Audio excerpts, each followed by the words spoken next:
रैदास जी की कथा में, रैदास जी के जीवन चरित्र में कथा आती है।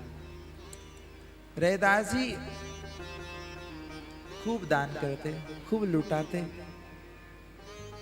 अपना कर्म करने के बाद, दुकान बंद करने के बाद रोज खूब भंडारा करते निरंतर।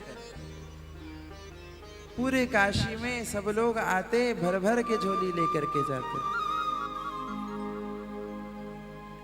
लोग उनसे पूछते कि आप अपना सिर नीचे करके क्यों देते हो? कोई आता है आप उसको देखते भी नहीं हो, कौन आ रहा है, कितनी बार आ रहा है, सिर नीचा करके देते, बिल्कुल देते रहते। जब प्रश्न पूछा तो रैदास जी ने कहा, देनहार कोई और है, देवत है दिन रैन। जब देने वाला कोई और है, वो दिन रात लुटा रहा है, तो कौन आ रहा है, कौन ले जा रहा है, उसको देख करके हम क्या करें? हम तो अपना सिर नीचे करके बिल्कुल दैन्य भाव से हैं। क्योंकि कृपा कब होती है, बड़ी ध्यान से सुनिएगा, कृपा की प्राप्ति कब होती है? हम सभी लोग संतों के पास जाते हैं और उनसे प्रार्थना करते हैं, कृपा कीजिए, कृपा कीजिए। भगवान के मंदिर में जाते हैं, भगवान से कहते हैं, भगवान कृपा करो। पर कृपा कब होती है? कृपा के पात्र कौन है? कृपा कृपा सब कोई कहे, कृपा पात्र नहीं कोई। कृपा पात्र सोई जानिए, जो आज्ञा बरती होए। कृपा का पात्र वही है जो आज्ञा का पालन करता हो। जिसकी कृपा प्राप्त करनी है, उसकी आज्ञा का पालन करने से ही कृपा की प्राप्ति होती।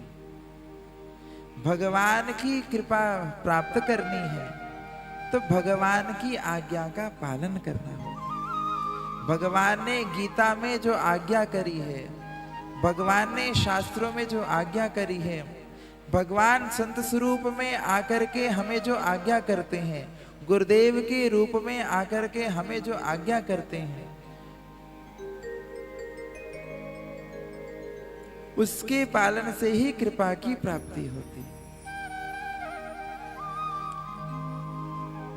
श्री भट्ट देवाचार्य जी महाराज, जगत गुरु निम्बारकाचार्य आदि वाणीकार श्री भट्ट देवाचार्य जी महाराज,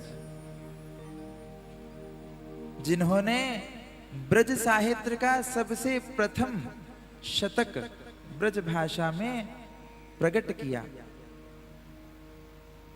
ब्रज भाषा के जितने भी साहित्य हैं भगवान लीला के, उनमें सबसे प्रथम भगवत लीला का विस्तार करने वाला, प्रिया प्रीतम की निकुंज लीला का प्राकट्य करने वाला जो ग्रंथ है वह है युगल शतक, जिसको प्रकट करने वाले श्री स्वामी भट्ट देवाचार्य जी महाराज।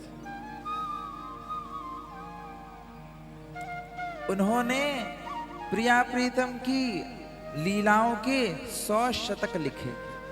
एक शतक में 100 पद, ऐसे 100 शतक प्रकट किए।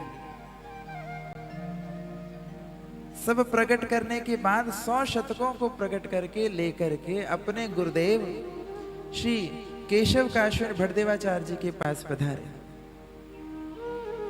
जगत गुरु निम्बारकाचार्य दिग्विजयी श्री केशव काश्मीर भट्ट देवाचार्य जी ने उनको आज्ञा करी कि इन सभी शतकों को जाओ जमुना जी में प्रवाहित कर दो। 100 शतक लिखे, 100 शतक प्रकट किए, उन सब को जमुना जी में प्रवाहित करने का आदेश दे दिया गुरु जी ने। पर मन में एक दूसरा दोबारा विचार भी नहीं किया। गुरु वाक्येषु वेदः,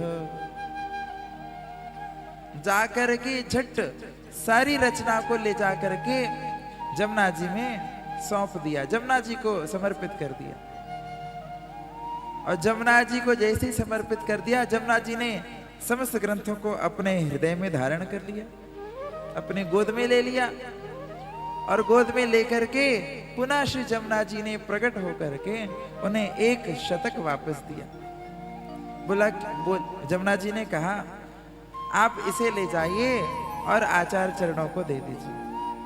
तो जमुना जी की कृपा से उन 100 शतकों में से एक युगल शतक पुनः जमुना जी से प्राप्त हुआ और उसको पुनः जब गुरुदेव को समर्पित किया, तब गुरुदेव ने कहा, आचार्य चरण ने कहा कि जमुना जी की प्रसादी से अब यह शतक आया है और इस शतक से सारे निकुंज रस का प्रादुर्भाव होगा, ये उसका मूल स्रोत बनेगा, ये उसका मूल सूत्र बनेगा। उस युगल शतक को आधार लेकर के ही प्रवृत्ति आचार्यों ने महावाणी जैसे ग्रंथ की प्रकट किया। उस युगल शतक को आधार लेकर के ही ब्रज के अन्य समस्त प्रवृत्ति आचार्यों ने समय समय पर ही उससे लेकर के श्री प्रिया प्रीतम के वृंदावन की रसमयी लीलाओं का प्राकट्य किया। जो कल हम पद गा रहे थे प्रिया जी की बधाई का, प्रिया जी के एक एक शब्द में अलग अलग बड़ी बड़ी लीलाएं छुपी, जो कल हमने श्रवण किया। प्यारी जू के चरण पलोटत मोहन, आज ब्रज जन मिली मंगल गावे, ये सब युगल शतक के पद हैं।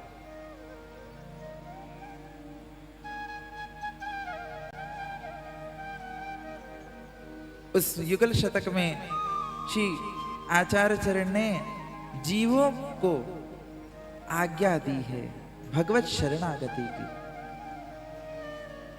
क्या होगा भगवत शरणी, कैसी भगवत शरणागति, कैसी अनन्यता करनी है, कैसी अनन्यता की आवश्यकता है, जिससे प्रिया प्रीतम रीझ करके हम पर कृपा बरसा दें।